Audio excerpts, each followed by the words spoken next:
बयनिसिमबो गोजोन हामलायनाय जासिहरबाय। खुलुमबाय। बे समाव आङो नोंथांमोननि गेजेराव दासिमनि मोननैसो खौरां लाना फैदों। नोंथांमोना भिडिअखौ फारियै जोबजासिम नायलांदो। बर' बिजोंनि फरायसालियाव बर' राव रोङि फोरोंगिरिखौ थिसननानै बर' बिजोंनि फरायसाफोरा गुन गोनां सोलोंथाइ लानो हायाखै। बर' राव रोङि फोरोंगिरिखौ बर' बिजोंनि फरायसालियाव थिसननानै होबाय थायोब्ला बिनि हेंथायै मोनसे बिग्रायखांनाय हाबाफारि लागोन होननानै खौसेथि बर' सुबुं आफादनि आफादगिरि मनरन्जन बसुमतारी बिथाङा बुंदों।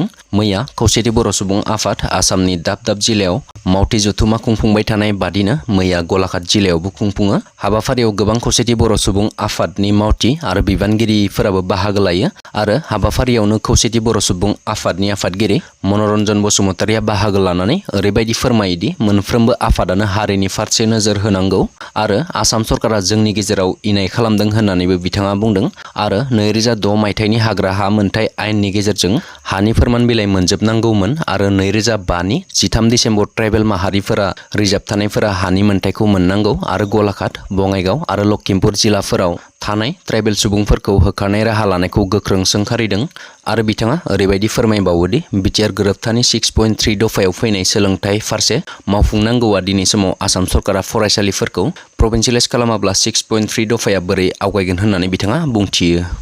नेपालनि सोनाब बाहागो दति जिल्लायाव गोख्रों बांग्रिं मावनायाव 6 सुबुंनि जिउ गोमादों आरो साबाया गोब्राबै जोखोम जादों। बेनि अनगायैबो गोबां न'-बां आरो बिल्डिंफोरा बायनानै खहा जादों। नेपालनि दति जिल्ला डिपुटि पुलिस सुपारिनटेन्डेन्ट तुलसी राजोला खौरांगिरिनि सिगाङाव फोरमायनाय बायदिब्ला बे बांग्रिङा 6.6 रिक्टार स्केलजों मावग्लुंदों।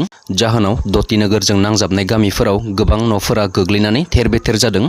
मख'नो गोनांदि थांनाय 2015 मायथाइयाव नेपालाव बांग्रिं मावनानै गासै 9,000 सुबुंनि जिउ खहा जानायजों लोगोसे गोबां धोन दौलतफोराबो खहा जालांदोंमोन। मोनसे सोमोनांथाव जाथाय टेट आनजादनि एडमिट कार्डआवनो सानी लियननि सावगारि। टेट आनजाद होग्रा बिजाथिनि एडमिट कार्डआव सेबखांजादों सानी लियननि सावगारि। बे जाथाया जादों कर्नाटक रायजोनि सोलोंथाइ बिफानाव। रायजोआव जानो गोनां टेट आनजाद होग्रा बिजाथिफोरनि थाखाय राननानै होदोंमोन एडमिट कार्डखौ। नाथाय एडमिट कार्डआव बिजाथिफोरा नुनो मोनो सानी लियननिसो सावगारि। बे जेंनाखौ लानानै दासान्दि कर्नाटक रायजोनि सोलोंथाइ बिफानाव गोबां गुलाय-गुजाय थासारिया सोमजिगासिनो दङ। धेमाजि जिल्लानि सिमेन्सापरि पुलिस थानानि सिङाव थानाय 2 नं रंपुरिया गामिनि दामोदर सांमानि न'आव मैया सानजौफुनिफ्राय 12:30 रिंगासोआव गिलु-बालु अर खामनानै थाग्रा न' आरो ओंखाम संग्रा न'आ खामनानै सेव हांगार जायो। मिथिनो मोननाय बायदिब्ला रावबो गैयै समाव अरा खामो। गामिनि मानसिफोरा मोब्लिबा सर्ट सार्किट जानायनि जाहोनाव अरा खामदों होननानै सन्देह खालामदों। रायजोनि नारानाथा नाजानायाव अर खोमोरग्रा बिफाना सफैनायनि सिगांनो खोमोरनो हादों। फारसेथिं सिमेन्सापरि गामि पन्चायतनि आफादगिरि डम्बरु खुन्दरा दुखुथिया न'खौनो गामि पन्चायतनिफ्राय गोनां जानाय मुवा बेसाद होफैदों होननानै मिथिहोदों।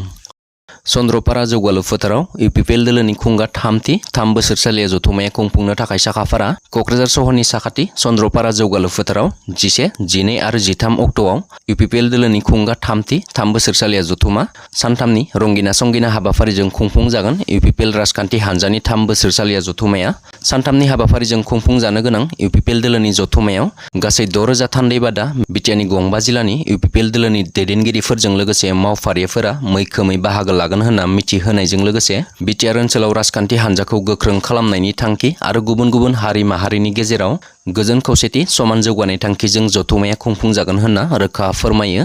खुंगा 3थि बोसोरसालिया जथुमा इउपिपिएल दोलो बानजाय आफादनि मासिगिरि जायगानि एमएलए लरेन्स इस्लारि बिथाङा लोगोसे जोबथा साननि गेवलां मेलाव आसामनि गिबि मन्त्रि डक्टर हिमन्त बिश्व शर्माजों लोगोसे आसाम सरकारनि लोगो राजखान्थियारि हान्जानि दैदेनगिरिफोरा बाहागो लाफैगोन होनना रोखा फोरमायो।